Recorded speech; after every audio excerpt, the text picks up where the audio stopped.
The poet Rabindranath Tagore once imagined Indian culture as a fully bloomed lotus. Every petal represented a regional language and its unique literature, but the center of that flower, the jewel holding it all together, was Hindi. We can see Tagore's exact words in this original text, where he expresses his hope that Hindi will reign as the central gem among modern languages. To understand the heavy weight of that literature, we have to look at the man often called the Emperor of Novels, Munshi Premchand. He was writing in an early 20th century India that was rapidly modernizing, yet still deeply anchored to its traditions. Born Than Tat Rai in a village near Benares in 1880, he started his career writing in Urdu as Nawab Rai. He later adopted the name Premchand to write in Hindi, a shift that defined his legacy. Before Premchand, popular stories were heavily focused on mythology, kings, and grand fantasy. He took a completely different route. He looked at the marginalized, ordinary people and documented their everyday sorrows and silent pains. Premchand found a way to contain the grandest human sorrows within the walls of an ordinary room, scaling down universal pain until it fit perfectly into the quiet, crushing dynamic of two brothers. This brings us to his famous short story, Bade Bhai Sahab, or The Elder Brother. The plot centers on a 14-year-old boy who is strictly tasked with supervising his 9-year-old younger brother while they live away at a hostel. The Path Praves, or entry to the text, describes an unwritten law. The elder sibling is born into a role of permanent responsibility. He doesn't just watch over his brother, he must become a living example, effectively ending his own childhood.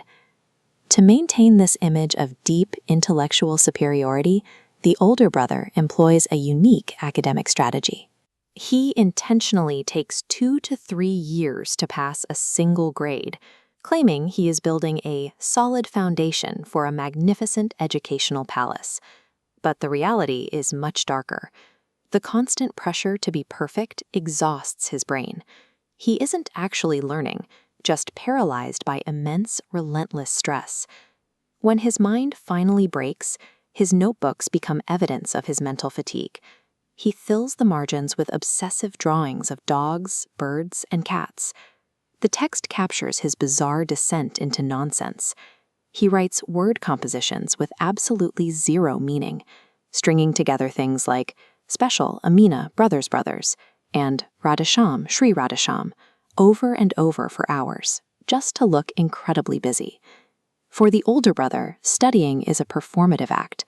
It's a self-imposed prison designed solely to maintain his authority and keep his younger sibling in line. Now look at it from the younger brother's perspective. He is 9 years old. Sitting in a room with a book for even a single hour feels like climbing a mountain.